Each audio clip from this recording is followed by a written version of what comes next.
तुम्हारा कैमरे की स्क्रीन आ रही है, नहीं करना पड़ेगा, स्क्रीन ऊपर करना पड़ेगा। कल मैंने किया था 3D करके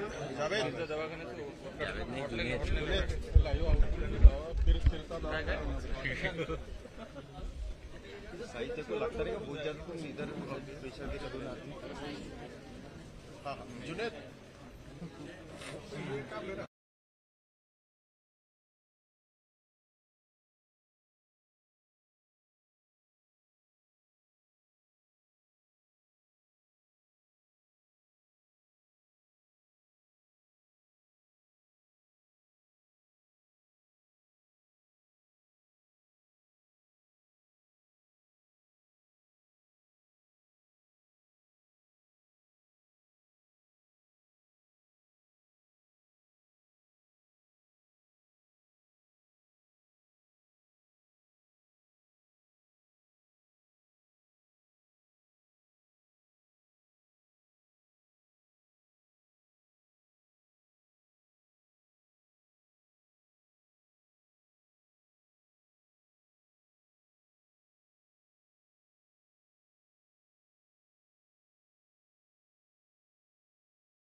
सेट झाला आहे लोक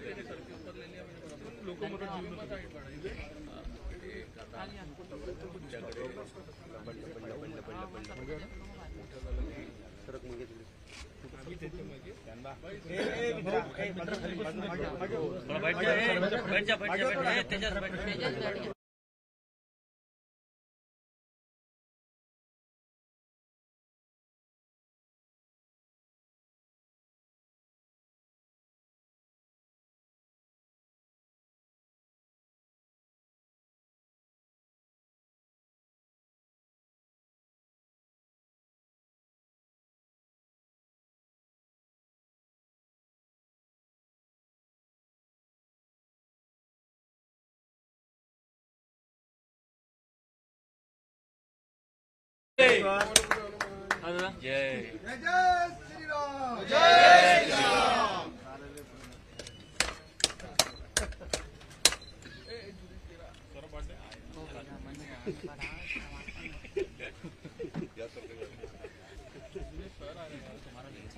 सर थोड़े से समोर है, थोड़ा आगे आइए। ठीक है मित्र मित्र मित्र मागा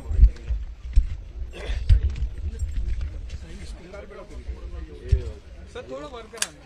भारत माता की जय, भारत माता की जय। अरे अरे मेरा काय करतो तू? हां ठीक आहे, वापस खाली कर रील दादा, ट्रॅप नको ड्रायव्हर काय धूम मचारा ते ड्रायव्हर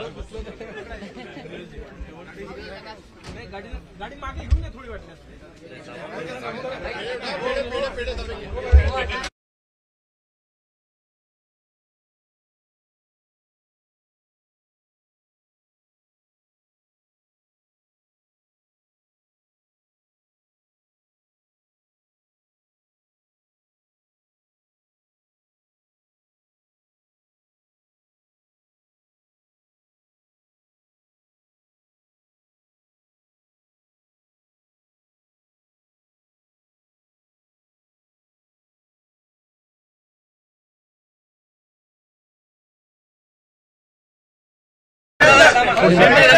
सिद्धिविनायक ट्रस्टच्या या फिरता दवाखान्याचं लोकार्पण तुम्ही केलेलं आहे, काय सांगणार? नागपूर शहर जिल्ह्याकरता आनंदाचा दिवस आहे की आज सिद्धिविनायक सेवा फाउंडेशननी गंगाधररावजी फडणवीस डायग्नोसिस सेंटर आणि असं सेंटर जे स्वर्गीय गंगाधरराव फडणवीसजीच्या स्मृतिप्रित्यर्थ आमचे नेते महाराष्ट्राचे लोकनेते देवेंद्र फडणवीसजी यांचा जो संकल्प आहे की समाजाच्या शेवटच्या व्यक्तीला आरोग्य मिळावं, केंद्र सरकारची आयुष्यमान भारत, राज्य सरकारची महात्मा ज्योतिबा जन आरोग्य योजना आणि काही आमच्या सिद्धिविनायक ट्रस्टच्या माध्यमातून एकही रुग्ण हा रुग्णसेवेपासून दूर राहू नये याची काळजी आज घेण्यात आली आहे। आणि मला विश्वास आहे की ज्या पद्धतीने हा फिरता दवाखान्यामध्ये फॅसिलिटी आहे, जे फॅसिलिटेशन केलं आहे, प्रचंड आधुनिक पद्धतीने या व्हॅनमध्ये यंत्रसामुग्री आहे, नवीन नवीन प्रकारचे आरोग्याचे जे नवीन टेक्नॉलॉजी आल्या त्या वापरण्यात आल्या आहे। आणि या व्हॅनच्या माध्यमातून घरोघरी हा दवाखाना जाईल, डॉक्टर्स राहतील आणि जे काही रुग्ण त्या ठिकाणी त्याच ठिकाणी बरे होतील, पण असे काही रुग्ण असतील ज्यांना वरच्या उत्कृष्ट हॉस्पिटलची गरज पडेल किंवा या महाराष्ट्रातल्या देशातल्या चांगल्या हॉस्पिटलला न्यावं लागेल, तिथे सुद्धा जाण्याची व्यवस्था या ठिकाणी या ट्रस्टने केली आहे। मी संदीप जोशींचं मनापासून आभार मानतो, त्यांचं अभिनंदनही करतो।